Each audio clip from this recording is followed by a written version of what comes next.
I'm there. I'm here. All right, we're live for the AGFFA report, the Week 7 recap, Week 8 preview. You know how it goes. I'm here with Jeff from the Pups. Hello. Gumby again. What's up? And Dan went to go get some tea. I'm here. There he is in the background. Yeah, so let's see. How did everybody do this past week? Gumby, I know you're still undefeated, and we talked a little this morning. You had a close. Razor thin. Yeah, Okay. If Todd Gurley would have been smarter and laid down on the one, the Falcons would have won and you would have lost. Yes. Oh, there was more to it than that. Yeah. Really? Yeah. So at the end of the Chiefs game, he had Butker as his field goal kicker. That's And at the right. end He of the missed Chiefs an game, extra point. He missed an extra point, and not only that, they were driving in trash time, and it looked like they were just going to settle for a field goal, but there was a penalty on the defense that gave them a first down, and they ended up getting a touchdown. Chad Henne ran that in. That was the weirdest thing to see. Chad Henne ran it in. It was a quarterback keeper with Chad Henne of all people, and if that doesn't work, they get a field goal, and his Butker gets the points to beat me. It was craziness. Oh, man. And this is all Cam Newton's fault. This is all Cam fucking Newton's fault. 4 interceptions. I'm wondering how Cam Newton had anything to do with this. Yeah, 4 interceptions from Cam Newton. Was he starting Cam Newton? No, he's starting the San Francisco defense. Oh, okay. There it is. Oh. There it is. Yeah, and Cam Newton kept throwing the ball to the other team. Like over and over and over. Well, So, to be fair though, it's not like your team shit the bed or anything either. You put up like 172, right? 150. Okay, 150. That's respectable. So it's not like you put up 110 and you won because the other team sucks. No. That's No, pretty good. It was a good week. It wasn't possible for you to mess up the coaching because even my bench, everybody on the bench scored at 15 points or more. Yeah, that's pretty nice. So well done, Gumby. Well done. It was a good week for me. It was just the stupid Cam Newton made it a lot closer than it should have been. Yeah, Gumby, I mean, you're at 7 wins, no losses. Worst you could do at this point, 7-5. I want to say you've probably clinched. No matter what, you've clinched a playoff spot. Maybe. So Mike's still winning too. I'm only 1 game ahead of Mike. Yeah. Mike is still winning. Yeah. That's true. Yeah. Mike has 1 loss, and that's the one I beat him in, right? That's it. Yep. That's true. So there's no this league has no let up. Yeah, and actually with his 1 loss, I talked to Ross this morning, and he brought something up that, Dad, you might have alluded to last week that we probably need to discuss or just make sure we understand what's going on here, but it has to do with waivers and standings. So waivers went through this morning, and Mike apparently went ahead of Ross. Ross is 5-2, Mike is 6-1. And Ross mentioned, hey, I went and tried to get Carlos Hyde, but I saw that Whip got him. And I was like, okay, yeah, that's kind of weird. And let me look into it. And sure enough. He's a division leader, right? Yep. That's how it works, I guess, is you could be a division leader, 4-3, whatever your record is. But someone like Mike can go before you because he's second place in your division, Gumby, y'all's division. So that feels a little weird. I don't think that's how the NFL would do it if they had waivers, you know? I don't know. I was up as high as 6th on the waiver wire 1 week, and I don't know how. Well, was it at the beginning of the week? No, it was like 2 or 3 weeks ago. What I mean is like right after the week had finished and it was the start of the week. Yeah. Okay. I've been down at the 13, 12, 14 spot, something like that, for waivers for the last few weeks. I keep wondering how that can be, but I'm a division leader, so I think it must go division leaders are last or should be last, which includes you, Gumby. So I don't know how you could be 6th, higher than me. And in one case last week, I think you were higher than me. Right now, at this exact moment, I'm sitting at 15th. I'm ahead of Dusty. Yeah. Yeah, but Yeah, and I mean, I'm waivers 13th, I went through, think. so like however it works right now, that's just how it is. People use their waivers, the order changes, especially if you didn't use your waiver. I'm just talking about at the beginning of weeks as they start. I think I need to fix this going forward. I don't want to reset So this just, week or anything like that, so. right, are you saying that for a given week, it runs the waivers based on record? And then if somebody does a waiver transaction, it resets everybody again, and it does that constantly, and that's Well, why. How it should work every week, and this is how it looks like it's working. The division leaders are always going to be the last four that can pick in the waiver order. And then it goes by next best records for second place, third place, fourth place, which that should put Whip at like 11th overall in the waiver or 12th overall, something like that. But what happened is Ross threw a waiver claim out there for Carlos Hyde. You know, he's a big pickup this week if Carson's out and Hyde is healthy. But he goes after Mike just because of the whole division standings of being first place. It's a thing that I didn't think would happen. And I would have thought Mike would be right next to Gumby right at the end because he has the second best record in the league. So I don't know. I think I'm going to have to fix this next week going forward just for this year. And then I kind of want to suggest maybe we fix this permanently going into 2021 and beyond.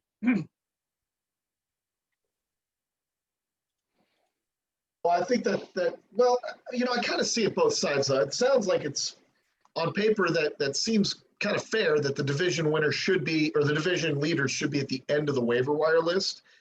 But again, you might have a division leader right now who's sitting at 4-3, and they're shaky. They're a shaky 4-3. That should potentially be higher up. So, you know, I'm probably 70-30 in favor of just changing it so that it's in order of win-loss record period, regardless of where you stand in your division. But I can also kind of see where it's at, or why it's set up this way. If it's possible to make that change, I don't know if you can do it now, or if we even should make any changes now since the season's ongoing. But maybe next year it's something we investigate and just look at. I don't think it requires a league vote because, well, I don't know. You're the commissioner, Gus. You would have to make that determination. There's only two options for how they do waivers in ESPN. It's inverse order of standings, which standings, the way that ESPN defines it, is one certain way. It's not even the way we would do our standings. And then the other option is it all comes down to whether or not you even use your waiver to begin with. So they'll start the season week 1, a certain waiver order. And then if certain people don't use it that week, they just slide up no matter what. And they can continue to slide up to the top until there's that one player that it's like, I wish I was near the top of the waiver order to get them. That might be what we should just change it to next year. But that's only a one given week, correct? It's not like if you never use it for 3 weeks, at the end of 3 weeks, you're at the top of the waiver wire. It's not working like that, is it? That's not how it works in our current league, but that's how it could work maybe next year if we decide to change it to that, which I think I'm in favor of. I kind of like the idea of it's strategically used when you need to use it.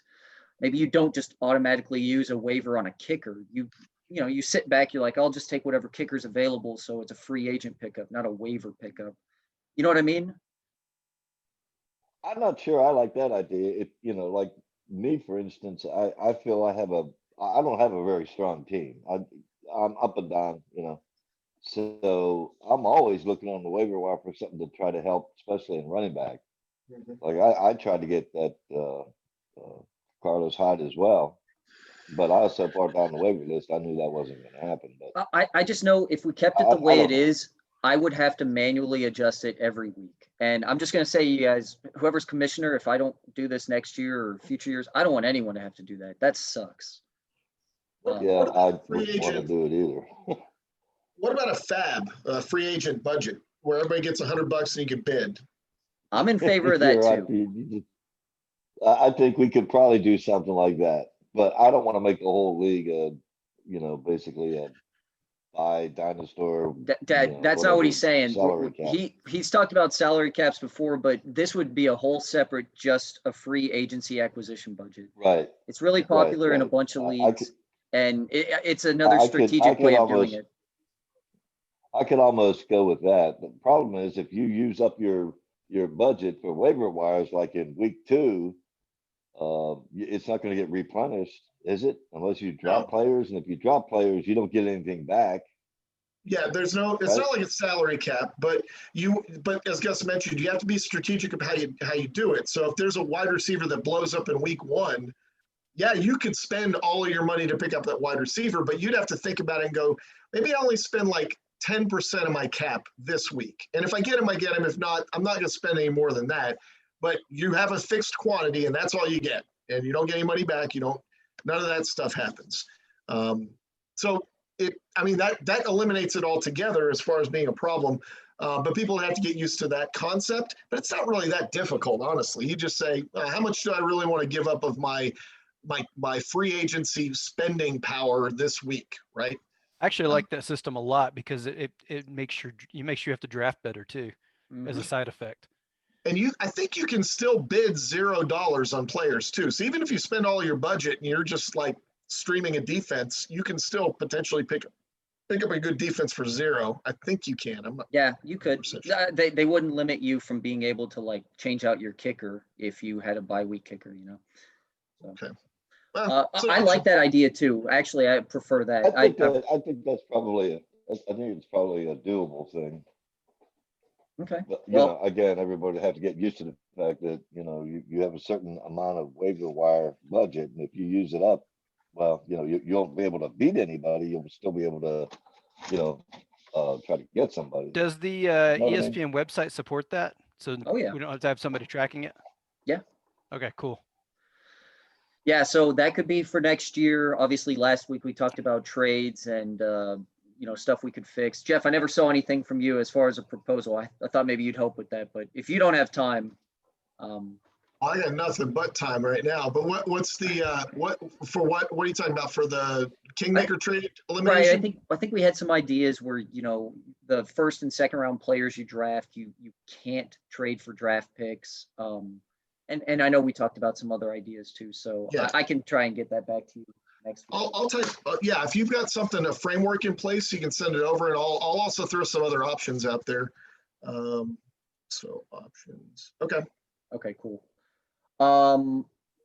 Yeah. Anybody else have anything they want to discuss before maybe I share the power rankings for this week? I have a question for Jeff on the Dynasty League. Yeah. What's up? If you have cap space left at the end of the year, does that roll into next year? In other words, our cap space is $525, $50, whatever it is.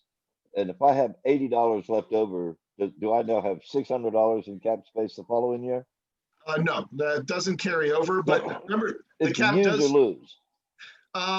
Kind of, but remember, because all the salaries go up by a percentage representing inflation of the value of the players, that cap space that you might have, that balance at the end of the year, might be useful to ensure that you don't have to cut any big name players next year. So if you walk in with $100 and next year all the salaries go up, you might end up with $75 left in cap space.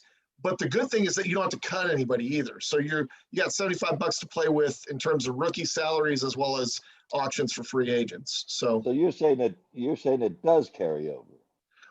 In a manner of speaking, the salary cap goes up every year by $25. And if you're under the salary cap, then you just have to stay under the new salary cap. So if it's $550 this year, next year it'll be $575, but the salaries of all your players will go up by that inflation percentage. So it kind of carries over, but not really. It's not like you're going to get an extra $80 next year. You're just going to have $80, and then that will be reduced by the salaries that go up, but you'll also get $25 more because the cap goes up $25. Okay. In the NFL, their cap space doesn't carry over, right? Correct. They're limited. They're limited to how much money they can spend every year. It's a hard cap, just like the Dynasty League. It's a hard cap. If they're under the salary cap, the owner gets to put that money in his pocket, I guess, right? Basically. In the NFL, yeah, basically. But in the NFL, do I have $80? Hell no. I get like $80 back. It's only $50 to place, and the answer is no. You don't make money. This isn't a money-making opportunity unless you win, Dad. Okay. Unlike the NFL. The question. on that Yeah. league, that's highly unlikely for me. In 'cause the I really NFL, you haven't don't been have to paying win to attention make it. money. Ask the Cowboys. Yeah, you got a point. True. Dad, you'd mentioned you didn't know whether you're going to stay in that league next year. I really hope you do stay because I think you're in a down slump right here, but there's Oh, just no, it's not that. I'm not really paying a whole lot of attention to it. Obviously, I didn't pay much attention to it when we did our draft because I misunderstood the whole concept. And I hear this, got to have a full roster for this, and you don't, and you do, and you don't. And I had a full roster, and I couldn't draft anybody else because I had a full roster. And basically I screwed myself because I didn't drop a whole bunch of fucking people going in because, oh, you got to have a full roster. I got confused, and I wasn't crazy about that. I got knocked out of the free agency draft, basically, is what happened. well, we've got some proposals to make it a little bit more flexible next year, including increasing the size of the bench, but not increasing the minimum number of players. So you've got more leeway. But I want to say that's not the primary reason. The primary reason is that I'm not really paying that much attention to it. I'll set my lineup. If I got somebody that's out, I'll try to replace them. You know, I'm not even looking to pick up anybody week to week. I don't have the interest in it that I do in this league. This league is, okay, this is the fantasy league. This one. that's fair. That's fair. If it's not something if it's more of a hassle than it is like fun, I don't blame you. I mean, it sucks because I think that league what I'm doesn't thinking have about. that league I think has a more enjoyable roster construction and strategy feature to it that I really love, but it doesn't have the personality and character and culture of this league, which I love as well. We don't have a quilt with all of our logos on it. We don't have a trophy. We don't have a ring ceremony. We don't even have that much activity on the Facebook site that makes this league so great. But the other league does have more strategic analysis of what you're doing today as well as next year and the year after that. And there's a lot more. It is like running your own football team because you have to think about things like that. But again, I get all that. Again, I know where you're coming from because it doesn't have that same level of personal, touch or feel, or the culture is totally different is what I'm getting at. Yeah, and it's only been around for 3 years, so I mean, who knows? Yeah, Alamo took time to develop too, Dad. Like it wasn't until the 4th or 5th year, I guess, that we started to see the introduction of the ring. Championship ring. That was good. That was good. But I know even when we started this league, when we started it, we were going through the newspapers and putting the stats in ourselves. Remember? Yeah, that sucked. I mean, and I enjoyed that. It was like, this is cool. I'm going to look up every fucking buddy. Yeah. And really, you got a good feel for what people were doing that way too. Now it's just the computer does it for you, and you hope you catch the right guy. Yeah, that's true. That's true. Hi, baby. Is bringing your ice cream later. Ice cream. All right, I'm muting Dad since he's talking to Marie. Yeah, Marie. All right, I'm going to share my screen so we can. Sorry. No problem. So I can show you guys the power rankings for the week. Yeah, Gumby still crushing it. I think your roster even went up this week from 3 to 2. So everything. My roster got butched these last couple of weeks with some trades. Yeah, that Clyde Edwards-Helaire thing. It looked good before Le'Veon Bell showed up, right? Unmuted. Muted. Well, I don't know how much he's going to impact that, but CH is still definitely worth at least a flex. He's still a flex player to me. Because I don't think they're just going to say, "Oh well, we got Bell now. We don't have to run CEH anymore." Right. Yeah, that's true. Yeah. What I noticed when I finally put in all these numbers, everyone's kind of there's no wild swings anymore. No one is jumping up a lot of spots. No one's falling a lot of spots. It's like 2 at the max, going up or down. So this is the thing. Can I say something? Sure. Okay, this is the thing that confuses me when we talk about waiver wire, right? I understand Ballzilla, uh, Hook'em. Let's see, who's the other division leader here? You and Shook, Ballzilla, right? Whip, me and Hook'em. Yep. But I am 7th on the power rankings, which to me indicates that I should, on the waiver wire, I should be ahead of all these fuckers up ahead of me. But okay, we already talked about that. That's fine.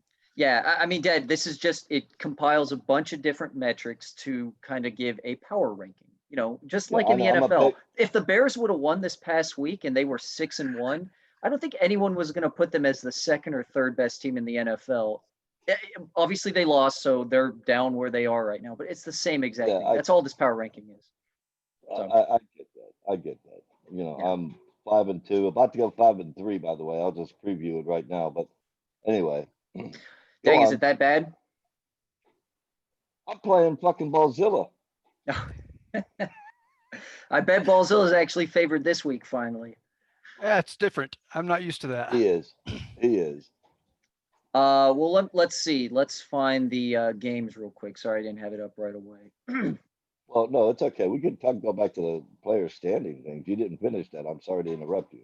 Well, like I said, there's not much changes anymore. So everyone's kind of falling into place where it looks like it's just going to be for the rest of the year. You'd either have to go on a major winning streak or a major losing streak to fall a lot. So, all right, week 8, first set of games, Dynasty versus Savages, which I have been checking. I realize that David hasn't really updated his roster Yeah, baby. yet. Look, You got bourbon. And Terry McLaurin, I saw he didn't take out. But yeah, like currently I'm gonna be competing with him, hanging on. I'm really pissed off that Mahomes, he's still player ranked 3rd. But yeah, it's just he hasn't done anything. If I would have just kept Tannehill this whole time, I would have beat Gumby. I might have competed last week with whoever the hell I played. I can't remember now. But yeah, that's fantasy football. I know. Yeah, you lost to Scabs Bolt last week, Gus. Yeah, and I don't know if y'all saw, he left in an injured player or someone that was on bye. Oh, It was terrible. And the only saving grace from last week was the Steelers one. It didn't Well, matter. I was just so happy that happened. Isn't this the last week that Mike Davis is really a starter? Yeah, and he might not even be come Thursday because McCaffrey. He's practicing. Yep.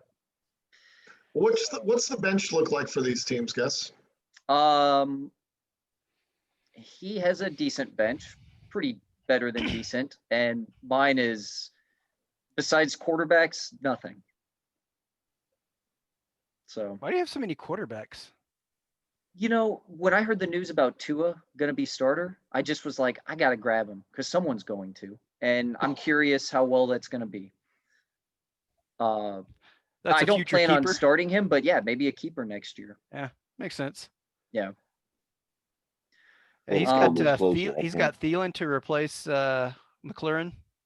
Right. Yep. Would be the best replacement. So that's Yeah. a pretty good swing there. And Devontae Freeman, he could take him out with 9 points projected for. So the problem with Gerald his Henderson. team is his first round pick, Ezekiel Elliott, is running behind an offensive line that I think the 5 of us on this call could easily be better than.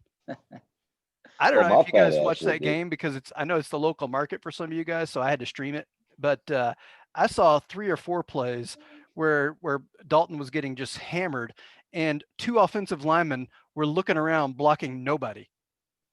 Like they weren't even looking in the right Good. direction. They're looking over here, and the rush is coming from over here, completely unblocked. Right? It was horrifically bad, and I think I could at least got in the way of somebody.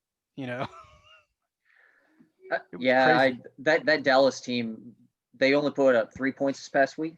Yep. What's their quarterback situation now? I don't know who's starting. I can't pronounce it. I don't know the third stringer's name. He played the other day when Dalton went out. Danucci. It's Danucci, man. Danucci is coming in. Danucci? Yeah, Danucci. Danucci. I remember thinking like it sounds like a pasta Oh. or something. So Ezekiel Elliott is going to be behind a terrible offensive line facing 8 men in the box every single down. Yeah, that's true. Every down. Still, I mean, I don't. What did He he get got this 6 past points week? last week. Wow, Ezekiel that Elliott was got it? 6 points. Holy Look at that. shit! 6.1. Yeah, And he's 12 against carries, Washington. 2 weeks in a Bad. row. That's against Washington. That's not against like a really good team. Well, I Well, mean, their Washington's defense played defense pretty is well. pretty all right. I thought they'd be weak too, but I guess they played pretty well. They had how many Well, you points can did they get definitely- last week? Is You not definitely see the trend, when Dak gets hurt, and then 2 weeks in a row of like subpar performance. I mean, it's time to get very nervous about Zeke being a potential starter moving forward, and Yep. that sucks. But I mean, honestly, I mean, if should you start him? I don't. I mean, he's got Damian Harris, who's playing Buffalo. That's a tough matchup too. Darrell Henderson against Miami. That's a pretty good matchup. Couldn't you slap Darrell Henderson up there for Zeke? I mean, they're projecting him for 17.5, but just like you said, Gummy, I mean, how's he going to get almost 18 points? I have no idea. At Philly? Yeah, Really? how is he going to get there? I don't know. That's a crazy prediction. I It's think like that they don't that even take gives- anything else into account other than Ezekiel Elliott's a good running back. He is a good running back. But I mean, Barry Sanders was a good running back too and had a lot of games of 20 yards.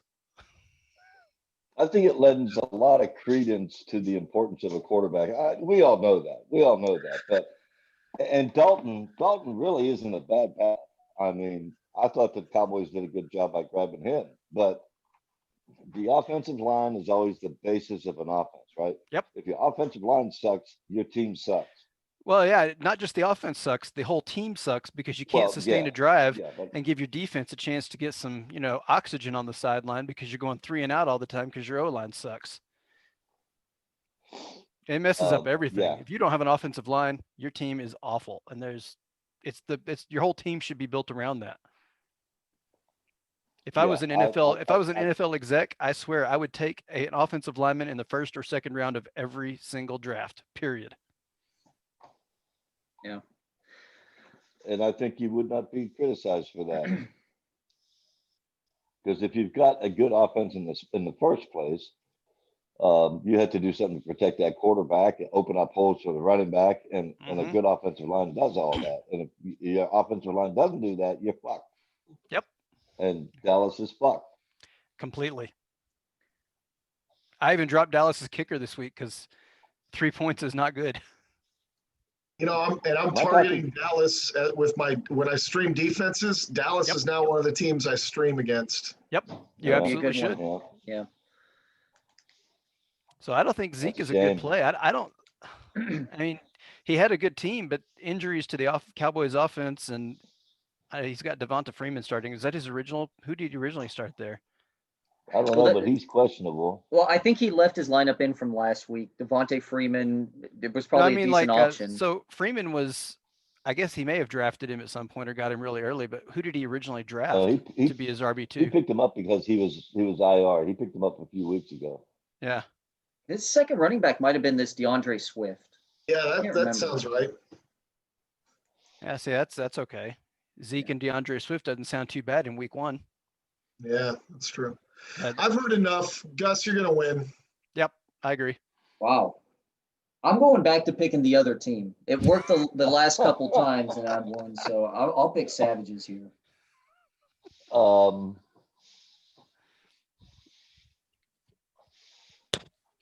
Oh, hey, did we go over who did picks well last time? Did Oh, we actually, go yeah, I over- have that. Yeah, we were all basically really average. A bunch of 4 and 4s. Dad, you were the only one that was 5 and 3. That was the there best. you go. So, yeah, the dynasty pick, everyone picked me last week, and I lost to Scabs Bolt. So that was bad. Yeah, that's not good. Yeah, everyone picked Hookem last week, and he lost to, I forgot. I think it was Jess. Yeah, I picked Jess. Smups though, didn't I? I think you did. I Yeah, think that was that was that was the it, difference maker. Everyone else picked Touch Me Down. So who you picking this week in this game, Dad?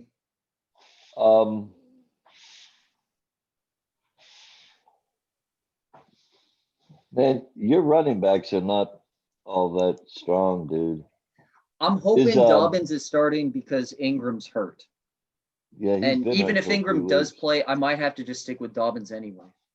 Oh, It's not I pretty. don't know who but I don't know who else you got for running back. I could maybe throw in Madison again, and maybe he'll get a touchdown.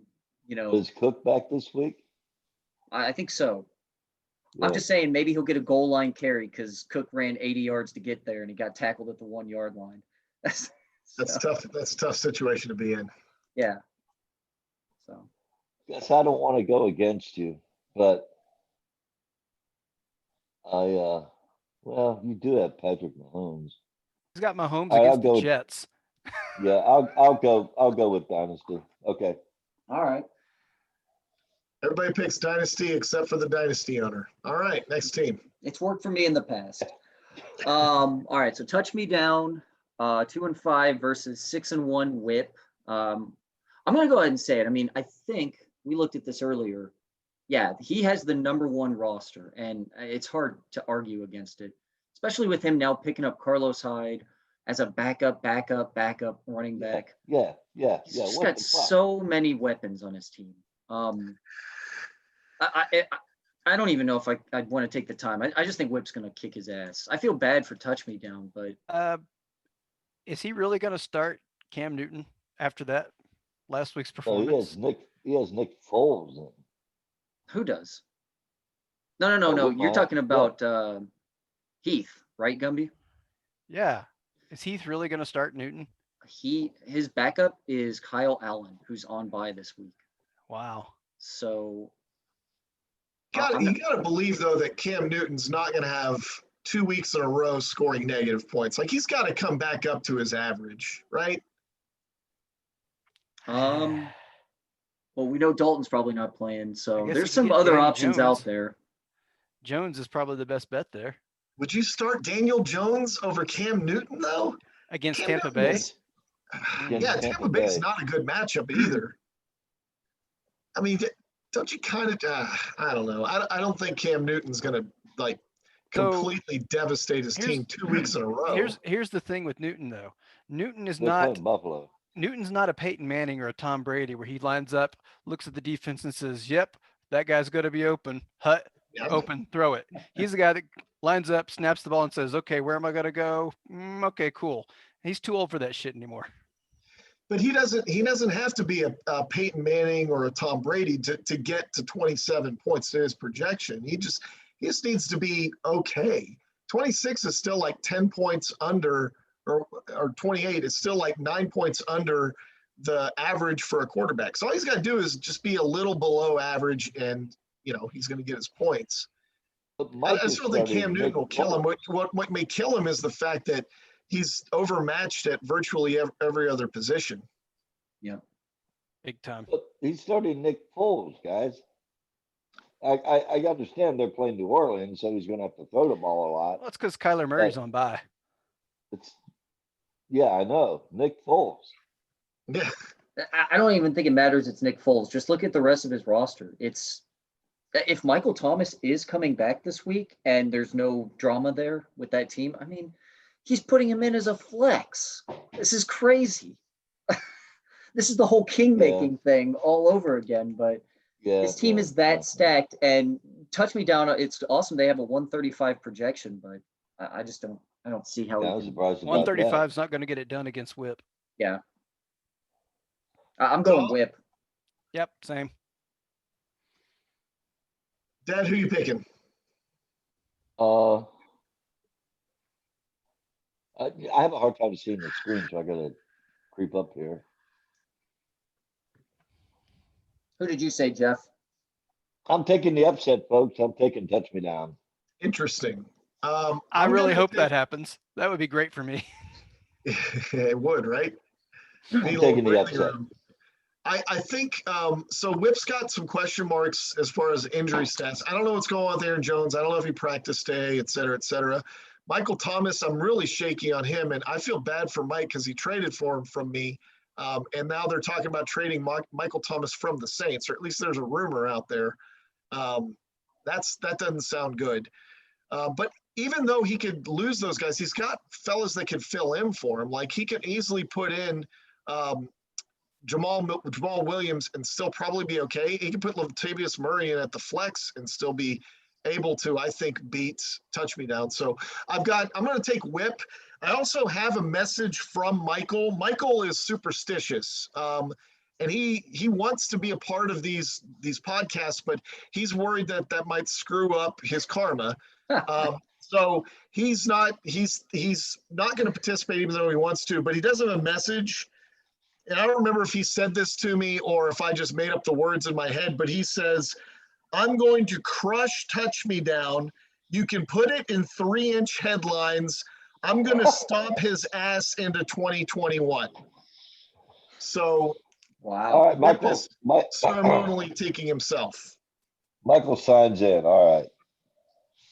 That's a bold statement that will more than likely come true this week.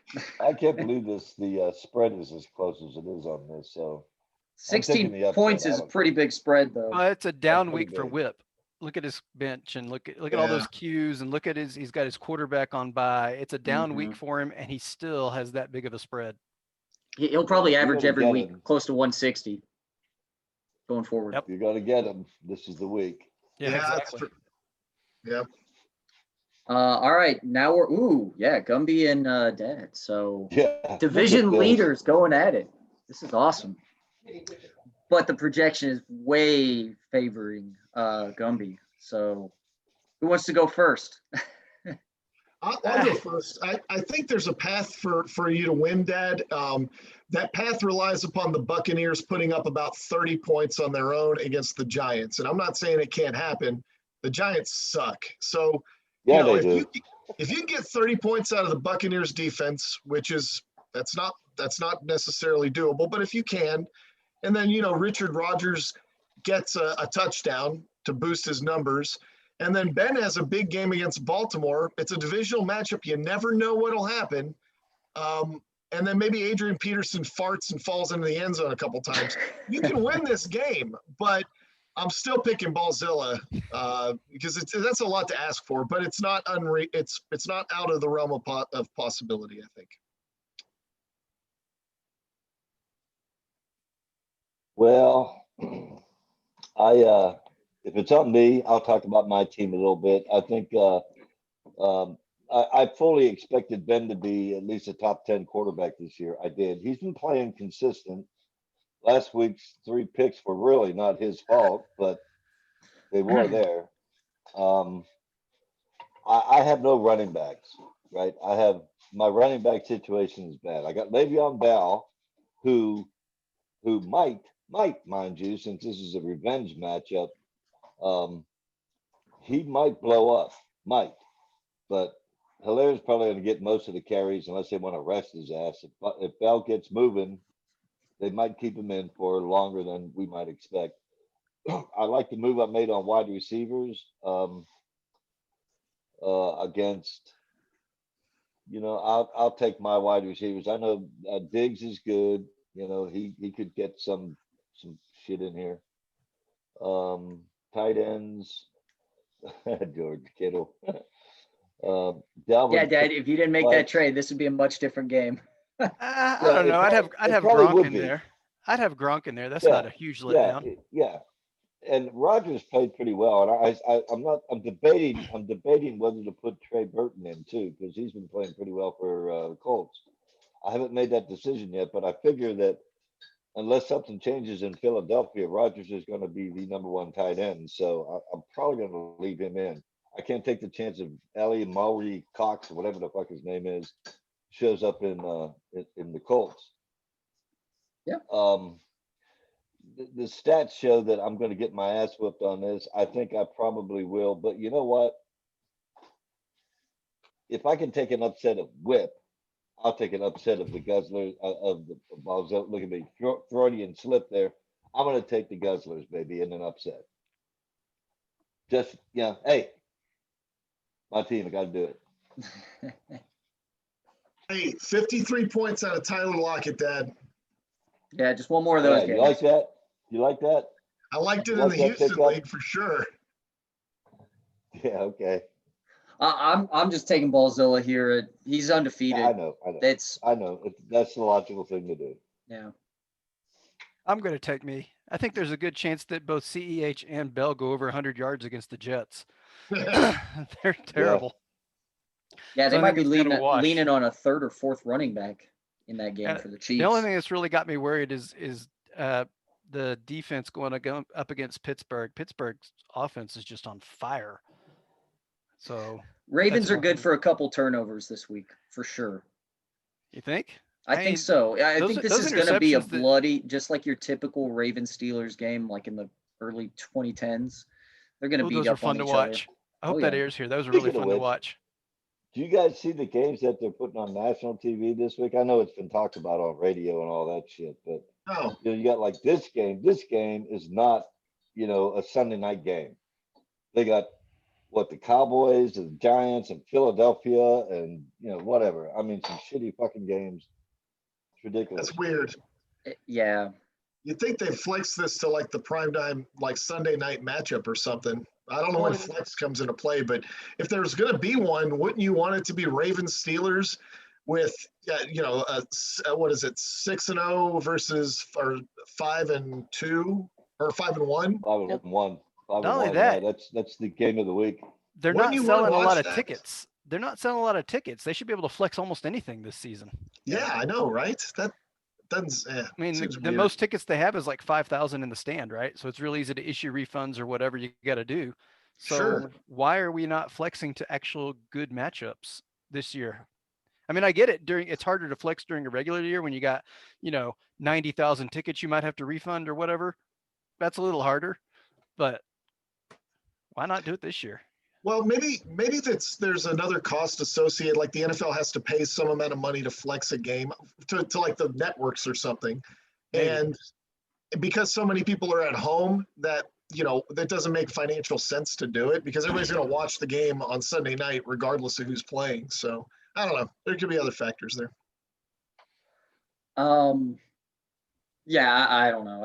I hope they flex it. I know they've done it this season already. They've moved some games out, but that's more coronavirus related. Can you go back to my game for a second? Okay. I thought we finished it. We did, but I wanted to add a little something to this. Okay, I think that if Ben can output the same amount of points as Aaron Rodgers in this game, then despite the fact that my running backs suck, I have a chance to win this game. Okay, that's all I'm going to say. Aaron Rodgers could explode, or he could have another 20-point game. Well, here's a fun thing. I'm playing the defense against your offense. I'm sorry, you're playing what? I'm playing the defense against your offense. Look at that. Yep. And my kicker against your He's guys. so small, I can't. Okay, He's saying you he have has the Ravens defense and Justin Tucker. Yeah. I got the Okay, Ravens good. defense versus your Pittsburgh offense. Yep. That's good because if the Steelers score 40 points, you're going to lose some points, aren't you? Absolutely. So the Steelers kick fucking Ravens ass. Okay.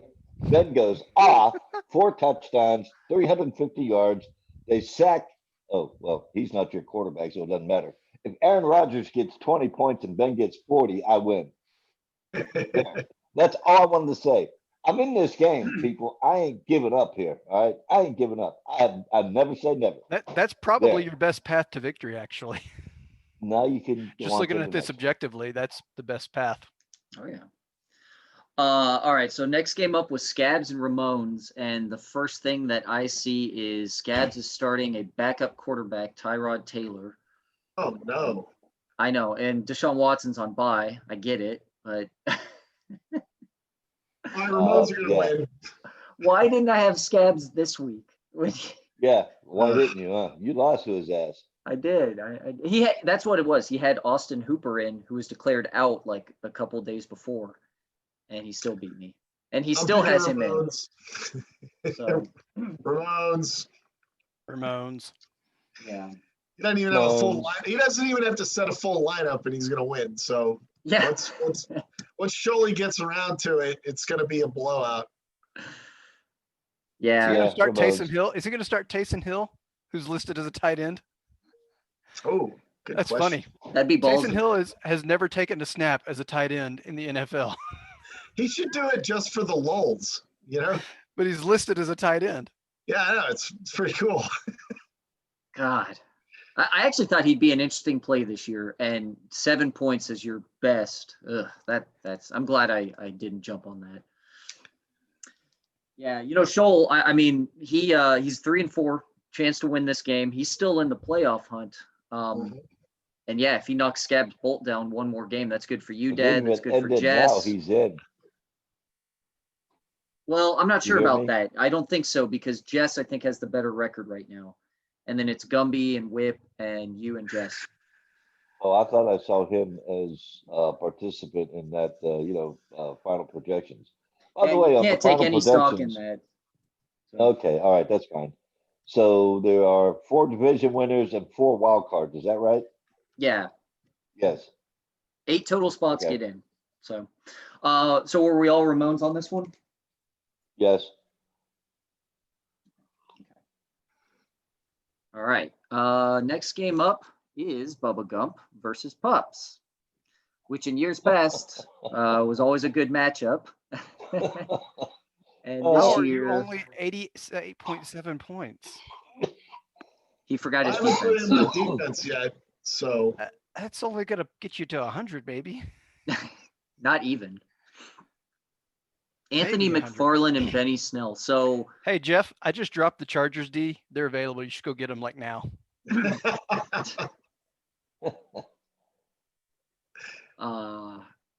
yeah, God, Jeff, I guess you really need Miles Sanders back if you want to have any kind of chance to compete, huh? yeah, if I get Miles Sanders back, the complexion of this game changes entirely. Yeah. Can we cut the bullshit? The bullshit is over. He surrendered his lineup a couple weeks ago. He has no interest in winning another game. Bubba Gump kicks his ass. Game over. Done. Let's go to the next one.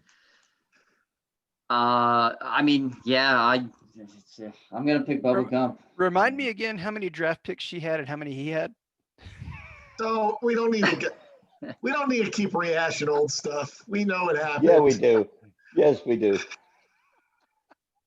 Had you hung on for another week after I kicked your ass, if you had hung on, you'd be in the running here, getting at least a wild card. You didn't listen to me, but you went and said, "Fuck it, I quit. I'm done." Well, all right. So that's a good point. So what's the point of getting a wild card though when Christian McCaffrey is on a bye week in week 13? Yeah, that's part of the reason why I was like, man, I have to get a first round bye, or I don't even know if we have buys at this point. I need to have a team that can get past week 13. I didn't have it. It just wasn't there. Wait, are they really? Week 13? Backs you can fill in Wow. for 'em, right? Holy crap, that's not good for Stout or whoever has. I mean, even Jess at this point, she's relying on Robbie Anderson every week. Damn. Is this Yeah. normal? I I thought they do. always close their buys before week Yeah, 13. and Bridgewater's I her haven't even quarterback looked too. at that. Yeah. Well, she also I has haven't even looked Tannehill. at She might go back and forth between the two of them. That's a really late bye week.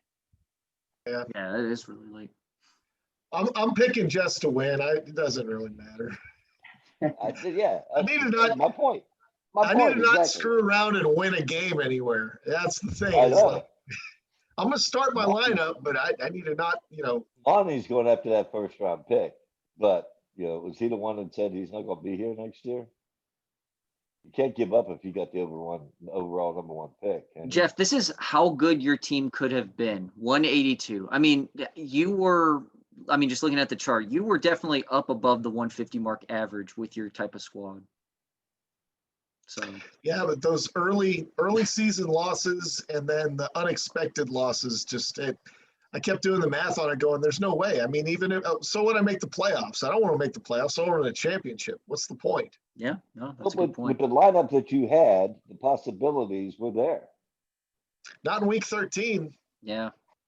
But you would have had somebody else filling in for McCaffrey. Yeah, I mean, it's possible, but I just wasn't going to. I don't know. Jeff would have been at best the third You wild gave card. up too early. I would have. Just admit it. Just admit it. You gave up too early. You said, No, fuck it. Season's over. I'm getting rid of players because I want draft picks for next year. And you did it last year, and what happened? They're doing it this year. We'll see what happens next year. If you were my little kid, I'd spank your ass for all that. Dad, who are you picking? Oh, Bubba Gump, I said that. Okay. The GMF, Jess. Yeah, you too, Gumby? Yeah. Hey, wait, am I not running in the running for this GMF shit? I don't see how anybody could be better than Jess at GMF. She had no draft picks and is 4-3. Did I have a lot of draft picks? Yeah, Dad has the same case, Gumby. That's the thing. Like, he's actually leading the division 1 game ahead. He came out of the first 3 weeks leading that division. Yeah, but he Come had a on, first people, round give me pick, some didn't love he? here. I'm still fucking playing. I had a first round pick, but I traded away Michael Thomas for it. Well, I was smart and got a first round pick back. As it turns out, Michael Thomas is kind The of trade looks useless. much better now, but I don't know. Could have been worse. Yeah, well, what could I do? Dad, I would give you credit. If you run the gamut, you finish as the division leader, you get the number 2 seed. Or if Gumby stumbles and you somehow get number 1, yeah, for sure, you would definitely be in the running.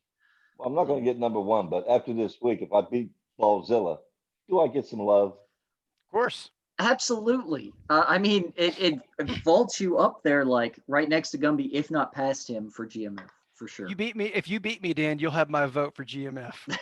If I beat you, I'll have a tiebreaker over your ass too. Not that matters much. Actually, that would matter in your conference. You just need one more game ahead of him, or you need to tie him. So, all right, M team versus Smuffs. The worst teams in both of these divisions going at it. And yet Monty, honestly, with his team being 1-6, he has a good 1-6 team. This is a good bad team. Can you increase the size of that a little bit? Can you spread it out? I can't hardly read it. I don't have glasses on. Let's see. How's that? Let me find glasses. How did Monty get to 1-6? Because that's not a terrible lineup. So obviously I think he has some of the worst points against in the league. I remember looking at this. Yeah, this morning. That was early. That was early in the year. Ramones is the worst, but then M team is next, 1,046. Oof. So it's just the competition he's gone up against, and he's also the 3rd lowest scoring team in the league too. So that's a bad combination. Yeah. So like he has a good looking team on paper. They just haven't produced, it seems like. And the times they have produced, they haven't produced all together at the same time. There's the trick, isn't it? That's the trick. Yep. Yeah. Monty started off strong, it looked like, and it's just kind of leveled off a little bit. But see, well, God, I'm looking at this total points. This is 109. So he's just been barely over that. That's not good. But anyway, so Jason has to update his kicker. He might be updating one of his running backs this week. He could throw in T.Y. Hilton again, I guess. Actually, I don't know if he would change his running backs. I went out on the limb last week for Smuffs. I survived. I'm not going to do it this week. I think Monty wins this one. So do I. I think Jason wants Monty to win. I think he's gunning for the number 1 seed. Yeah. That's the other question here. Monty certainly is in. Right now, he has the number 1 pick, right? Yeah, I think so. Yeah, right now he has the overall number 1. Is he going to blow the game and make sure he stays in the position? Suck for luck. Fellas, what do you think? Could be. Yeah. I mean, I'm picking Monty too. It's not that big of a lead projected wise, and I know he has a kicker to throw in. It'll look closer, but I don't know. I still look at Josh Jacobs as he's a top running back, and Stafford's going to maybe throw 5,000 yards again in a season. And DJ Moore was a good wide receiver pick. He's 13th overall. So yeah, I think he's got the team to do it. And Jason just, I don't know. I think he wants to, well, I say that, and then I see he got that Travis Fulgham guy who was a big pickup this week. Fuck, I don't know. I'm still going to pick Monty. Well, this is my 5-star matchup This is my 5-star matchup of the week because this is some of the dregs of the league facing each other, and whoever screws around and wins this game is further away from getting a top 3 pick. Because if you look at the standings, there's a lot of bad teams sitting at 2 and 5, right? Or 3 or 1 and 5, or 1 and 6 and 2 and 5. Yep. So this is a big game, a huge game. Maybe not for this year, but for next year. I personally need the Smuffs to win so I don't have to worry about tiebreakers with him since I screwed around and beat him earlier this year. So I'm picking the Smuffs to win the game and for Monty to win a couple games down the stretch to get out of that number 1 overall pick. 5-star matchup. Makes sense. What about you, Gumby? Hang on, I had to deal with the work thing real quick. I was not paying attention. Oh, M team. M team. I thought we'd moved on. All right. So next is the Shamers and Napalm Jockstrap, another kind of bottom of the barrel matchup. Rick hasn't. I mean, this is kind of weird. He has Jimmy Garoppolo in and Lamar Jackson, but the projection for Jackson is lower, which I get it. He's playing Pitt for the Steelers. Yeah. He has a running back he could put in, but there's really not any good options for him. Hey, Gus, Yo, as a Steeler fan, anytime you say he's playing Pitt, lowers your value as a Steeler fan. They're not. oh, right. Pitt, Yeah. they're the Steelers. Yeah. Pitt is a I college just like to team. read with my eyes on the screen what it says. So that's why I say Pitt. I'm reaching into your heart. I'm reaching into your heart, and I'm trying to see where you're at. It's the Steelers. He's a Houston fan. Don't you know that? Haven't you figured that out? Yeah, He's Dad, a it's Houston true. fan I've now. got season tickets for the Texans. You know, once they actually start getting good again, I'm probably jumping ship. Are you a Steeler fan or not? Are you a Steeler fan or not? Gus, I'll allow it. Careful. Yeah, Dad, I didn't realize you were a gatekeeper when it came to Steeler fandom. Hey, Dan, that sounds a lot like a parenting fail on your part. He's a Houston fan. No, now. that's called a marriage. It's called a marriage compromise. Look, I understand. You know, Houston, you can root for them all you want. That's fine. That's great. Yeah, But if it was a in better your year heart- for him, it'd be a lot more exciting in down this in area. your But let's heart, stick I to the wanna game know. at hand, I Dad. want to know, are you a Steeler fan? Well, you know, it's not Pitt. Dad, if you question my Steeler fandom, I question your like football knowledge. Like, what? I have no knowledge.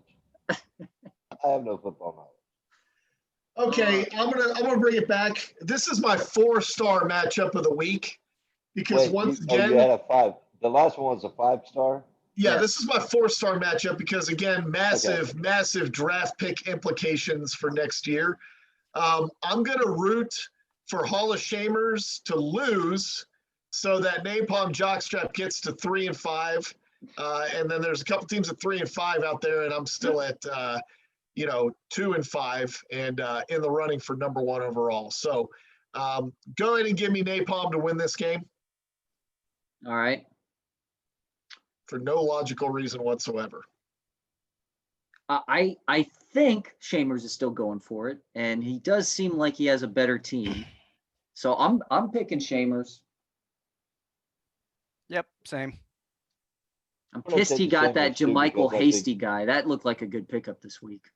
Do, Yeah. do, Yeah, I does wanted San to try to Francisco grab him just have too. like a bottomless pit of running backs? How does that work? It's like the 5th running back I've heard of this year on this team. And they all do good. Yeah. They all make points. They all play good. I I don't know. understand. It's just, Yeah. you don't have to pay $80 million to a running back to have a running game. That's That's that Kyle true. Shanahan insider knowledge, guru, offensive, whatever. Yeah. I think I already made my pick in this game. However, Gus, I want to apologize. I hope you don't think that I was like pounding on you there with all that pit talk. All right, I was just kind of kidding around. No, I didn't think you were I pounding wasn't- me, Dad. I wasn't trying to be insulting or anything like that. I was just Dad, it's talking okay. some shit. I don't want you to think what an asshole. Although I'm an asshole, but I wasn't trying to pick on you. But my pick on this was. Dad, I'm glad we're having family Hall therapy of on this Famers. podcast. This is good. Hey, this is real. This is real. Dad, it's all This good. ain't no Dad, trust me. bullshit. We're all good. We're Scripted. all good. I know you're a Steeler fan. You know I'm a Steeler fan. I know Jeff's a Steeler fan. I think Gumby deep down might even be a Steeler fan if they can go undefeated. So No reaction from Gumby. yeah, he's Of quiet what? again. Bro, How you I must was, be on mute.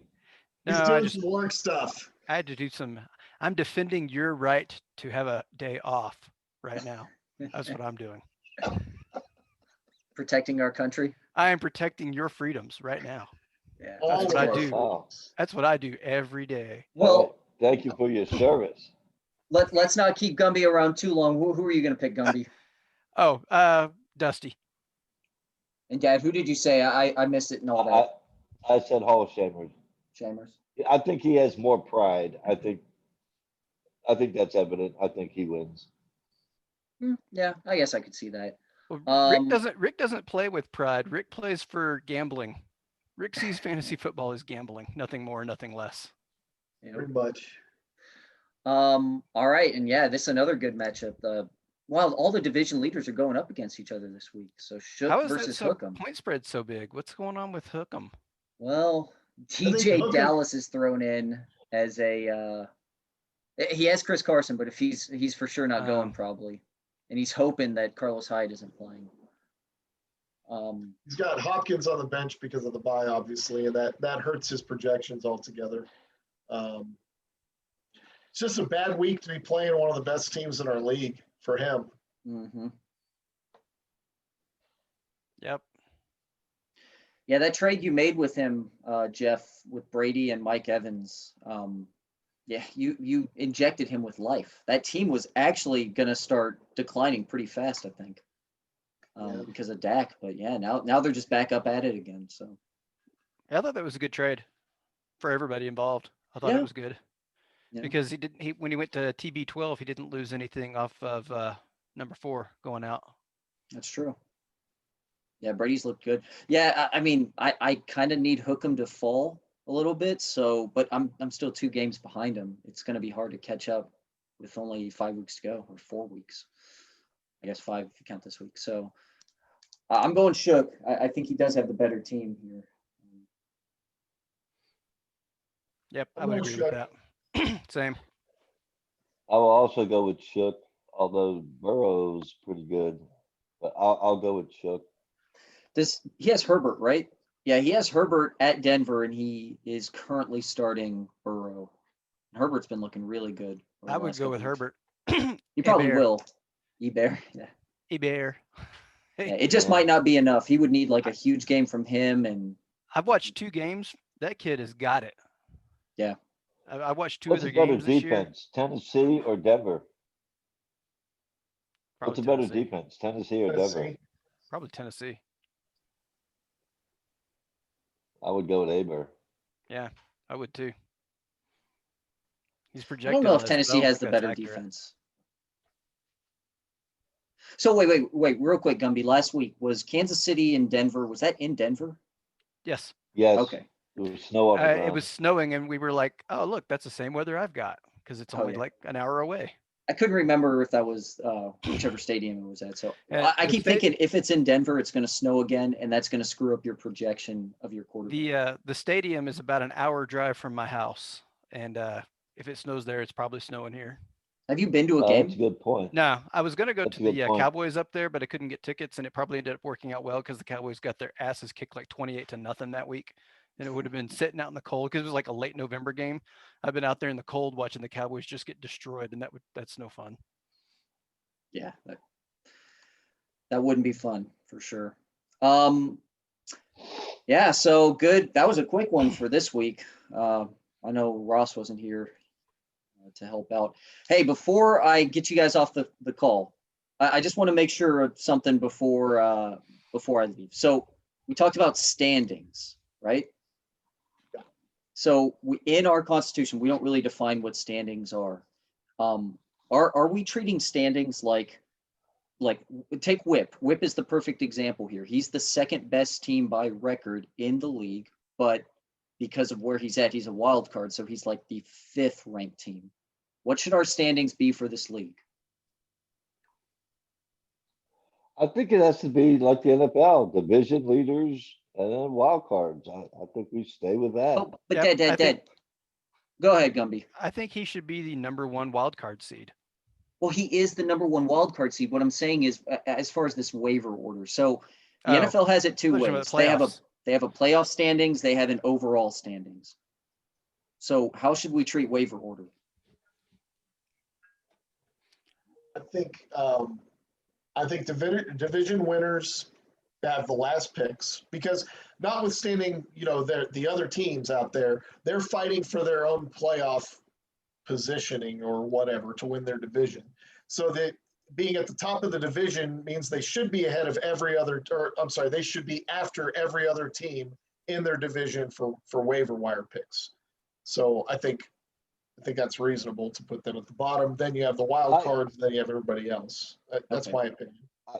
I have a comment. I really don't understand how the waiver wire listing is working on this. If it's strictly division leaders and then by record, the rest of the teams, I could understand that. I think that there's been a couple of weeks where I had like 4 or 5 waiver picks out there.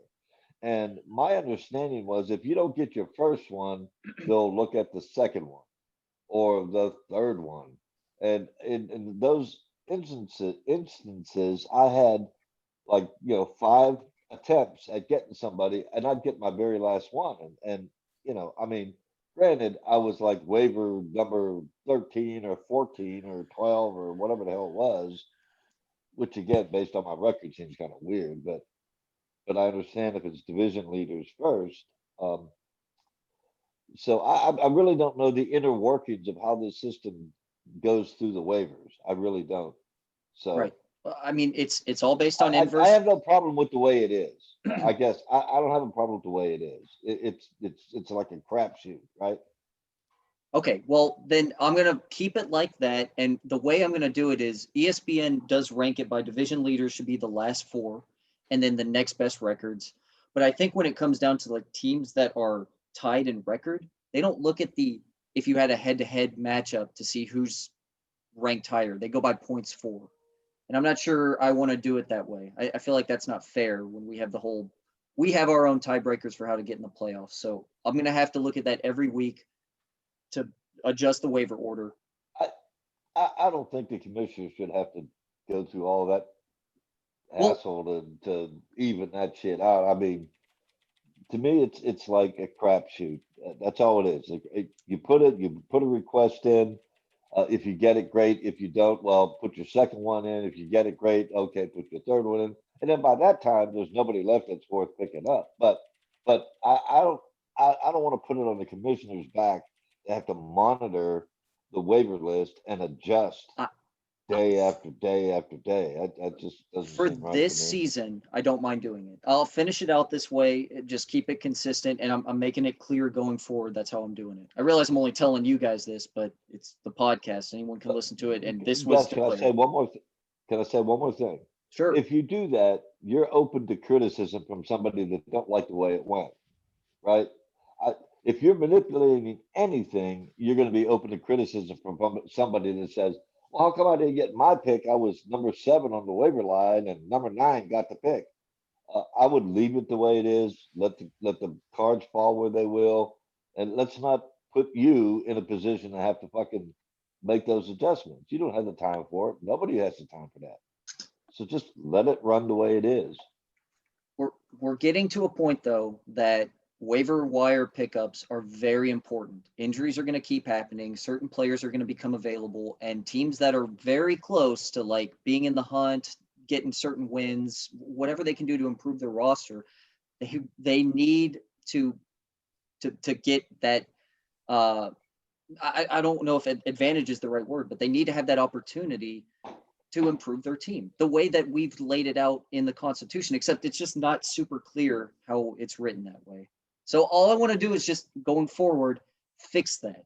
I'm fine with the whole division leaders are the last 4 and then the next best records, which would put Mike, before Ross, in this example he gave me, where he was going for a guy, he saw he had a better record, but yeah, it makes sense. I just want to make it clear going forward. That's how I want to do it.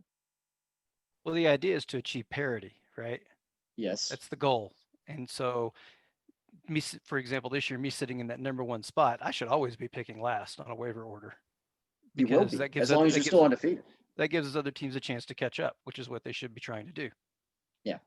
So It's also like, this is probably going a little too deep into it, but first of all, I don't think we should make any changes now, because we should make any changes during the season, regardless what they're, unless it's like a drastic problem, right? But you could make the case that, just for example's sake, the division winners are picking last, and then we have it in order of their record. But some of those teams that are like 5-2 could have just lucked into 5 wins somehow when they played the lowest scoring team. So, Hi, y'all. yeah, there you go. So that means their team is not that strong, but their record is. And, I don't know. To me, it just seems like it's not going to be perfect. It's never going to be perfect, because even if you made the changes to make it so that the wild cards were next, again, some of those wild cards could be pretty weak. So what you're saying is you would want to base it on points for more than anything else? I mean, I think so, but I think ultimately my recommendation would be, starting next year, we go to a free agency budget, and then it's up to you. You determine what you want to get off the waiver wire list, which players you want, and you also make the decision, well, how much confidence do I have in this player to be a contributor? And you express that confidence in the amount of dollars you're going to apply towards that free agent. Like, I think I suggest I probably would not have gotten. Jeff, I would you not have write picked that up. Go ahead, Dan. I suggest, Jeff, you write that up, make it a proposal, and then submit it. We had some question about changes to the Constitution and when it takes place and how long you have, blah, blah, blah, blah. I say you write up a proposal, send it out, everybody gets 1 week to look at it, and then a vote is taken. And it's an up and down vote, Yeah, I like fast that. as I it like that goes. system. I like that system you're proposing, Jeff. Like a good example of that for me this year would have been the Antonio Brown pickup. I probably would not have picked him up for maybe more than 50 cents in that situation, sure. because But, who knows? somebody might have said, I got $100 on my free agency budget. I'll throw $5 at it. Yeah. And then they would have gotten him. But everybody's going to have to make that decision, and realizing there's other people bidding. Somebody else might have thought, well, geez, I bet somebody bids 5, so I'll bid 15, and then they are spending. It's just tough, I have a point of note here. Under a monetary system, if somebody puts a bid in on the waiver wire, is there a notice that goes out saying, hey, such and such bid $20 on this person?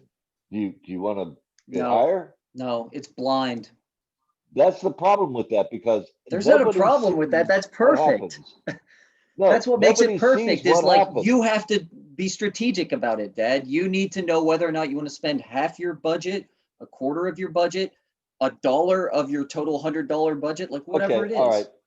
I stand corrected. So the point is, if you can sneak a bid in and nobody else pays attention to it, you're going to get him. But then the week later, somebody goes, well, hell, I wish I'd have had him. I'd have put $25 in on him. Tough shit. You didn't see it, is what you're saying, right? That's how it is right now with the waiver. Like, if you forget to look Tuesday night at available players like Carlos Hyde, that Michael Hasty, and then you wake up Wednesday like, shit, I forgot. Well, that's your own fault. No, I looked. I put a waiver wire in on Carlos Hyde. Obviously, I need running backs, but I don't have a problem with changing it to a monetary thing. I don't. I think it might be interesting to do that. And Jeff, to support you, that might be the first step to making it become a salary cap league as well as a keeper. Let's not go too far. Let's do one baby step at a time. I think the fab sounds good. But that's a baby step. That's all. Yeah. Sure. Real quick, we talked about rule changes, and this is what I want to show for y'all, if you can see it. What our Constitution says: any rule change proposed for the AGFFA shall be passed only by approval of 2/3 of the owners, or in the case of abstaining owners, greater than 2/3 of the owners in a league-wide vote. So and then they take place the following year, following approval, not in the current year. So I gather two things from this statement that I don't think about all the time, but in the season I do. If someone proposes something, then, first off, there's no time frame from when you need to vote on it and enact it and get all the votes in, right? This is just left open. To me, that's an issue. I think anybody should be able to propose something, and there should be like a 1-2 week period of everyone had a chance to see it, everyone has a chance to comment on it, throw their discussion on it, and then vote on it. That needs to be fixed, I think. And the second is there's the statement here that says abstaining owners greater than 2/3 of the owners. If someone threw something out and 12 people did not pay attention and have no comment, to me that reads 3 people can pass something in our Constitution. Is that right? Yes, it is, because if you're too fucking lazy to look at shit and too fucking lazy to make a vote on it, tough fucking shit. That's my opinion. Okay. I agree with your Now, stance, now, Dad. Hey, that Now- sounds now like the something thing that is- might have is that- happened in 2016 on a large scale. Just saying. a fair notice, No a reason to fair complain. notice to everybody. I don't know what you're talking about, I- Gumby. What No, happened in I mean, 2016? it's been so many years since 2016. What are you talking about? Just Now, saying. what are you talking Might have about? happened. Might have happened. I'm lost. I mean, there's stuff that has changed. I know that, but I forgot what you're talking about. So, Not a football related thing. oh, okay, Oh, right. okay. yeah. So anyway, Okay. just for you guys, and I'm going to try to throw this out to the people that I know pay attention and are kind of up to date, but I really want to try to make sure we get a time frame in for these proposed changes and see if we can get that voted on as soon as possible so that going forward, any future changes, we're not like, it's not out in the open for a month or two and then the season ends, everyone forgets, and then we're back to square one in the off season, you know? So, yeah, I Gus, gave you my go ahead, Dad. I gave my input on it. I said 1 week, but I could be happy with 2 weeks too. But I think that you put something in there that says a rule change is proposed. And it's been distributed to everybody. Okay, within 2 weeks or 1 week or whatever, a vote shall be taken, and 66% that votes for it will be effective. If you choose not to vote, that's your problem. Once passed, don't bitch about it. That's something to that effect. I agree with that. And just to go back to the time frame question, just because it's not designated in the Constitution, that doesn't mean you can't put it on a league-wide vote. For example, just because it doesn't say all votes must be in within 2 weeks, you could put that in the proposal on Facebook and just say, hey, this is going to be up for a week. We need you to vote. If you don't vote, you're considered to be abstaining. And here's the proposal. And after 1 week, you count up the votes, just like you said, Dad. And if it's 2/3 of the people that voted say yes, it's good. It's your own problem. You didn't vote on it. My only issue with that is that it's not in the Constitution. If the Constitution says you got 2 weeks, you got 2 weeks. A Facebook notice saying, hey, if you don't do this within 2 weeks, people are going to go, fuck it. I don't even read Facebook, right? Yeah. So I think the Constitution needs to say a proposal has been put out. You have 2 weeks to review it. At the end of 2 weeks, a vote shall be taken. You know what I'm saying? Jeff has a good idea too, though. Written. Jeff has a good idea too. You could just say in your proposal, I expect, a week is open, basically. I like that. And we could make a change to the Constitution that says all rules changes are taking place by a vote that shall be concluded 1 week after posting on, or whatever, 1 week after the proposal is presented to owners. We could do that. I'm just saying, just because it doesn't have it in there, doesn't mean we're violating anything in the Constitution by making that statement when we propose the rule change. It's not violating anything because it's not in there. If you don't put it in there, it's a loophole. Yes. Well, the Constitution doesn't say that. Put it in there. No argument. The Constitution says within 2 weeks, we'll have a vote. Up or down, Yes or All right, no? gents, I gotta Passes roll. with 66%. All right. See you, Gumby. All right, gonna be Catch later. y'all All later. right, good luck. All right. Well, anyway, I just want to bring it up there for at least Gumby to see now, and because I know we had talked about it. So Okay, so I've got two takeaways here. I need to put together some options on trading for the Kingmaker problem, some options to eliminate that, and then forward them to you, Gus, and I guess you'll like, I don't know, tear them apart and figure out what's wrong with them. And then we'll talk about it as we go forward with everybody. Will you send it to both of us? And I'll look at it Absolutely. too. I'll give my 2 cents and Gus, you can do what you want with it. Of course, the only reason why I mentioned Gus is because he's commissioner, but I don't think this I is something that needs to be. It doesn't need to be private, and the more input, the better. So absolutely, I'll send it to you as well. Yeah. I also need to put together a FAB recommendation for 2021 to replace the waiver claim system. That's a pretty straightforward one. There's not a whole lot of complexity there, but I'll type something up and I'll email that to both of you as well. But it's Cool. that's really an easy one. The Kingmaker thing is a little bit more difficult. The other thing is that I don't think I have all the notes on all the things that we could do to fix Kingmaking. Right. So I'm going to go off of memory. Gus, if we miss some like options or ideas, add them in there if you don't mind, and then send that back out to everybody. And then ultimately, we just need people to tear it apart and figure out what the problems are, so we can see how to tweak them or which one is the best of many bad. You know. Yeah. Right. So we'll go from there. Cool. I appreciate that, Jeff. And I know this year I didn't want to do a lot of changes, but now that the season's gone on, it really feels like it's a normal season kind of again. I'm ready to get back into let's fix the league. Let's attack the problems that people catch during the season. So I appreciate that. Yeah, no problem. No Cool. problem. By the way, just before we go, on our predictions this week, did anybody pick the Guzzlers against Ballzilla? Wait. Yes, you did. Hey, hold on real quick. I want to throw something out there. Okay. Today is the 28th of October. 1 week from today is probably when we would record again. And it could be a very different world 1 week from today, at least in the United States. So let's predict that real quick. Yeah. Where are you guys at on, the upcoming election for president? Well, I can go first if you don't mind. So I voted early, and I had a much easier time than you, Gus. I don't think this is a vote of Democrat versus Republican. I think I've been pretty clear that this is Democrat versus authoritarian government, and I voted for Biden because not that I think Biden's a great president. I think he's, again, as we talked about, I think he's a return to status quo, and I think we need that. I think we don't. My thoughts are that we don't need a business owner running the country. That's not the job of a president. Okay, you need a president to run the country, not a CEO. That's not how this thing works. And we've seen now a CEO is a terrible president. Okay. Mm-hmm. On top of that, I think Trump is just, he's an authoritarian, and that's what he believes in.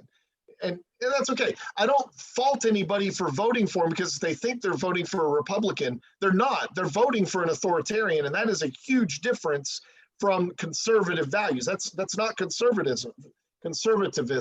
I talked with a friend on Facebook about this, and I think I know he had a lot of issues, but my favorite Republican of all time wasn't really a politician, but it was William H. Buckley.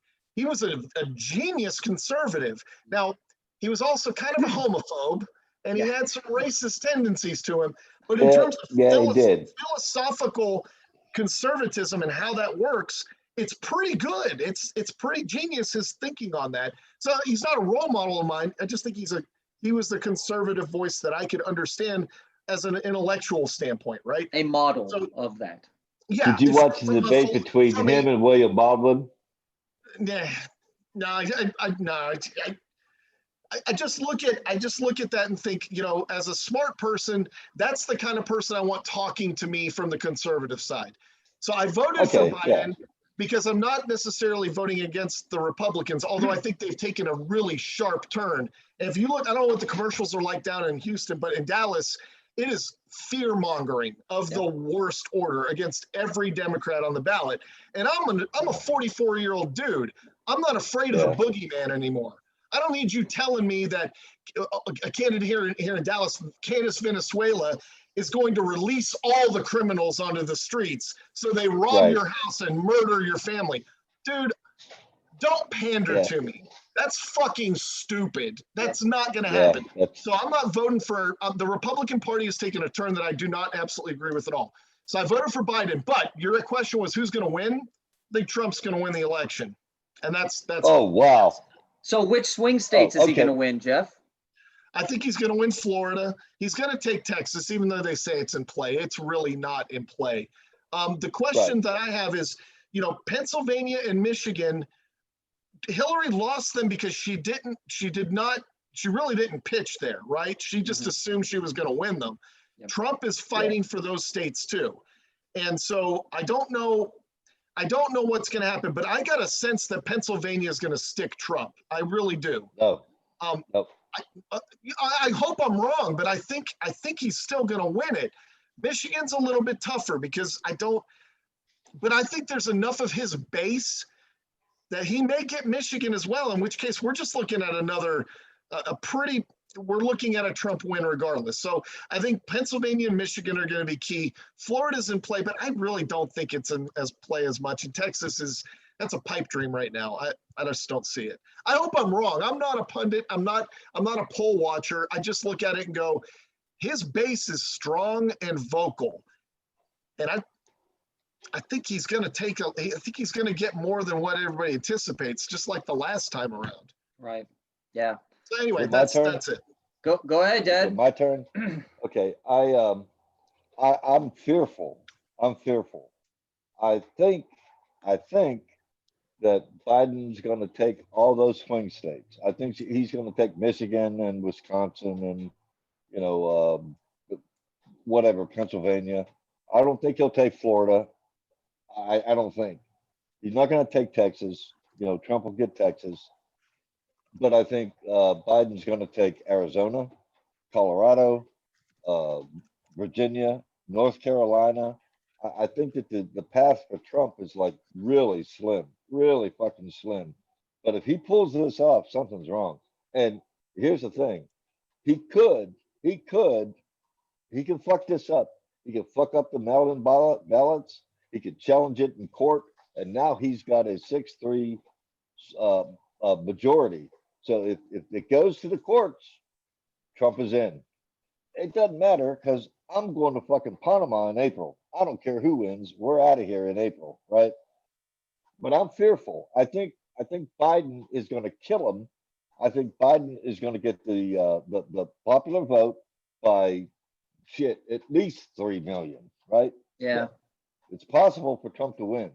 And it bothers the fuck out of me that there's that many stupid fucking people out there that will vote for, like you said, Jeff, a fucking authoritarian. He's a fucking fascist. That's what he is. Hey, Dad. He's a fucking liar. That's all he does is lie. I hate the fuck. I hate him. People love that though.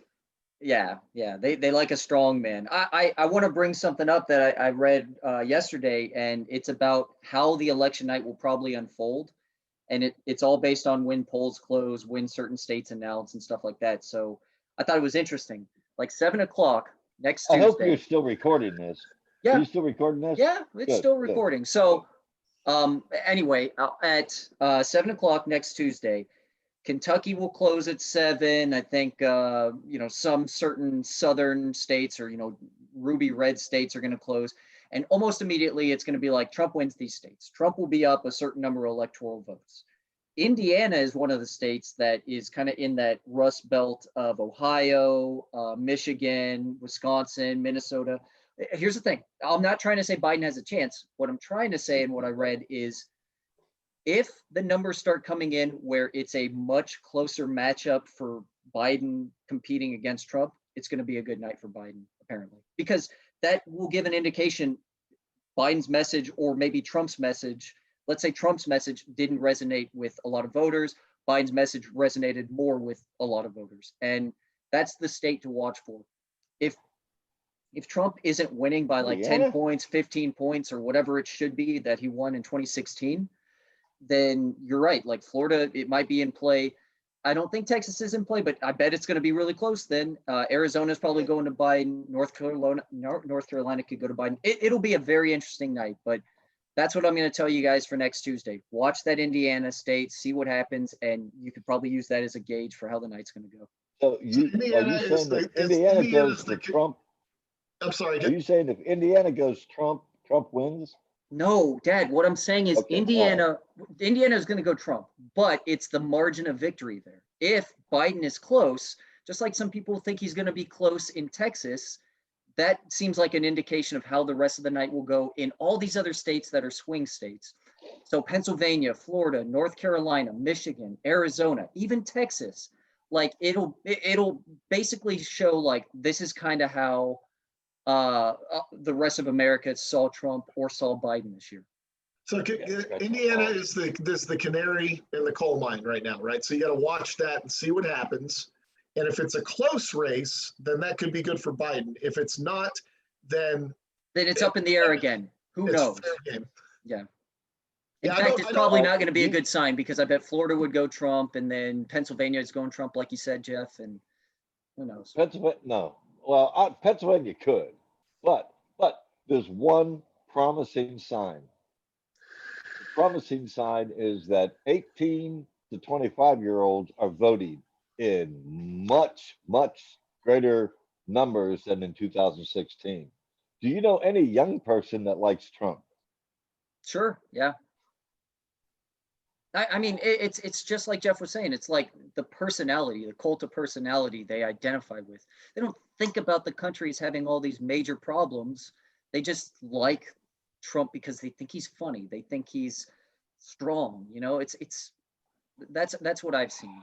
But I have seen it the other way too, where they realize this guy is just, you know, xenophobic, racist, whatever you want to call him.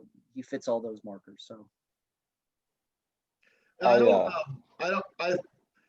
I prefer Biden as the return to normalcy and perhaps, you know, just even if he doesn't do anything, as long as he stops the pendulum from swinging wildly back and forth and gets it back to some kind of moderate approach to our country, really across the world. Because, you know, I don't mean to sound bad about this, but America isn't the world's superpower anymore. And I think people are trying to grasp that and say, yeah, we are. We kick ass. We're America. We kick ass. We don't. And he hasn't made that better. He's made it even worse. And the idea that, you know, he can say what's on his mind. And that's fine and dandy if you're sitting in an office someplace, but he's a shitty businessman who became a shitty president. And we need somebody who's just a politician. That's their job. And I don't care that there's it's like, you know, having something against attorneys. I'm sorry, you may not like attorneys. We still need them though. Yep. We still need them to do the things that they're specialized in doing. We need somebody who is a career politician to be a president, and just get things back to status quo for a little bit. And let's see if we can try to have the next chapter of America, because right now, I look at it as we've had a slow and steady decline, which is what happens with like dominant countries and dominant civilizations, is that they normally just don't fall apart overnight. It's a slow and steady decline, and that's where we're at. And it's going to continue as long as we are continuing to try to hold on to this ideal that existed years and decades and centuries ago. It's going to continue to be this decline until we can figure out like that next chapter for us. And that's where we're at. We need somebody to at least get us to the next chapter so we can start to swing back up, or we just keep declining and we end up the equivalent of like the UK. The Roman Empire. Well, we don't necessarily have to fall apart that bad, but just becoming like Spain or UK or, God forbid, Portugal, you know, like those types of empires that slowly declined over time and eventually became, they're like, yeah, you were good back in the day, but now you're just, okay. And we listen to China now. You know, China is the one, or Russia. We listen to Russia. Russia is the world power now. You know, we don't want that. I don't know. I don't. China is the world power. They really are. And we need to accept that for what it is. And we may not like it. It doesn't feel good, but they are. That's They are. They control what happens economically. They produce for everybody else. Yeah. We don't like their government. We don't like their human rights. But you know, we don't have a say in that. That's tough shit. Right. They right. are the We ones don't who have to call be. the shots. We don't have to be number one. We don't have to be number one. We don't have to be number one. We have to be for the people of this country. We have to be Yes. concerned about what happens in this country and not worry about fucking China and Russia and all this other bullshit. Well, that's kind of going into what Trump was Yeah. trying to say. I was just about to say, Dad, that sounds like a Trump argument. But he failed at it. No, Trump's argument is we're number one. America first. Number one. No, we're not number one. There's so many things that are fucked up in this country that we have to address those. We have to address those in this country. The division is bad. It's really bad. He said what he said was America first, but what he really meant was America, some of you first. Yep. And everybody else, whatever. But you know, some of you deserve to have more. So I'm gonna make that happen. Yeah, if you're a red state and you vote for me, you're good. If you don't, fuck you. If you have an emergency, fuck you. I won't give you shit. That's Trump. All he worries about is himself. Yeah. He's got to go. He's got to go. Well, I mean, I won't say it. I won't say it. I can't say I disagree, but here's the thing I want to make sure I'm clear on, because some of the people that listen to this might be Republicans. I want to say it's not your fault either. Okay, if you're voting for Trump, it's okay. You're voting for the Republican ticket, but from an outsider's perspective looking in, it's not really the Republicans anymore. It's not the Republican Party. It is a authoritarian Republican Party, which is not what William H. Buckley was going for. Right? That's not what Abraham Lincoln and all the other great Republicans. That's not what Reagan was going for. Okay, it's not the same. But I get how you don't really have much of a choice, because if you believe in Republican values, you probably look at the Democrats and say, I just can't vote for that. I can't agree with it. My only choice then is to vote for the guy who claims to be a Republican. Right. And I don't blame you for it. It's okay. It just, I hope people realize that you're not really voting for a Republican in those terms of the Reagan era, or even the Bushes, or any of the other. You're not voting for that governmental policy. You're voting for authoritarianism with some sprinkles of Republican values trickled or kind of thrown into the mix. Well said. More than anything else, you're voting for like a third party that is not at all what the founding fathers were looking for. It doesn't represent the American people. It represents a portion of the American people, right? Yeah. It doesn't represent all of us. You're right. But again, if that's your mindset, you probably don't want to vote for a Democrat. And that's why I say it's not your fault that you vote for the Republican guy, because you probably look at it and go, I can't get on board with what the Democrats are saying, so I have to vote this other way. It's not your fault. It's okay. I'm not pissed about it.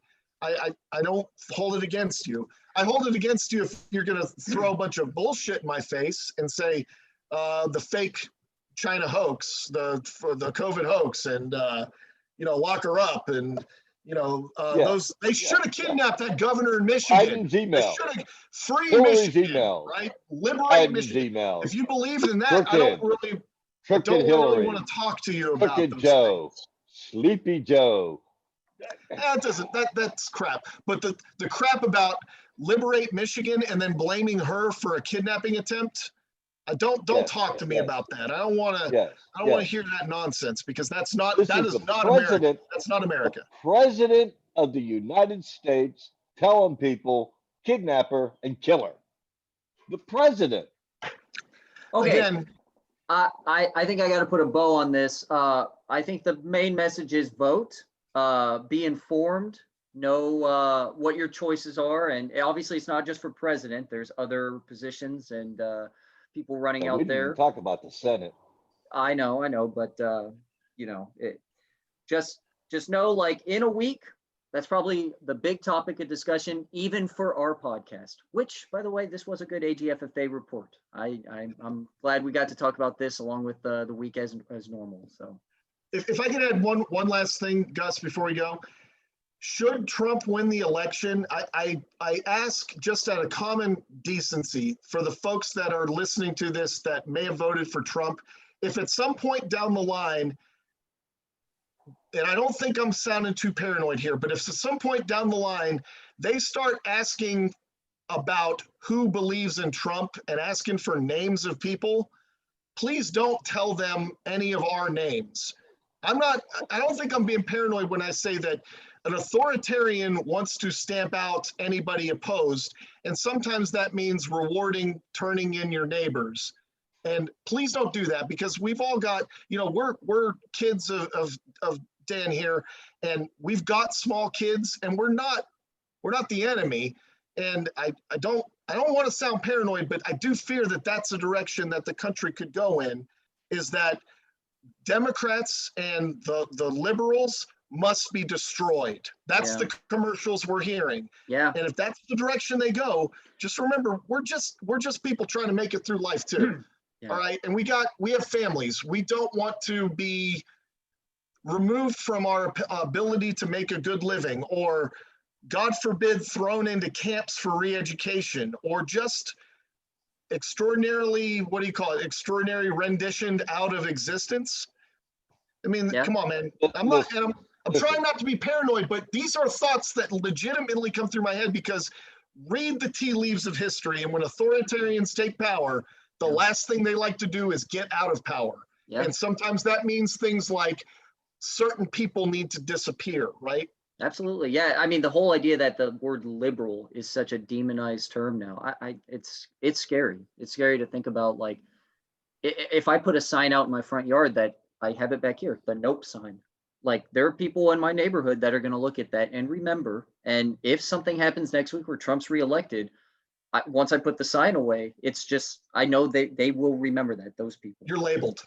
I'm labeled. Yeah. And it's just one of those things, like, what can happen next? And the good thing is I trust some people that I know that are voting Trump, that it's just that they're not those people right now. I know they're not. But like you said, just keep in mind how the country could go in a certain direction. We're just trying to get by like everybody else. That's it. That's the bottom line. We're people just like everybody else. We're humans, and we're just trying to get by. So there's no need for us to be disappeared. Exactly. Dad, I can't hear you. You're on mute, or you lost your microphone. All right. Well, look, Dad, I know. Dad, I didn't mute you, but I can't hear you. I don't know what you're saying. Can you hear him, Jeff? No, I can't hear him. Okay. This may not be plugged in all the way. Or maybe batteries are out. I can't hear him. I know. He's just like waving and stuff. Okay, look. Good discussion. Good week. Next week, I'm sure we'll talk about it. Whatever happens. We might just talk about that the whole time, and we'll just quickly be like, who cares about football? But what's that? Maybe we split it up. Let's do an AGFFA and then an addendum to it, or a supplemental thing where we just talk about the election. We can do that. That's a good idea. We'll do it just like that. We'll probably start with politics, then whoever's left over, we can talk about. So, yeah. All right. Anyway, thanks for jumping on, and I'll talk to you guys next week. All right. Bye, guys. Bye. That'll be good. Take care.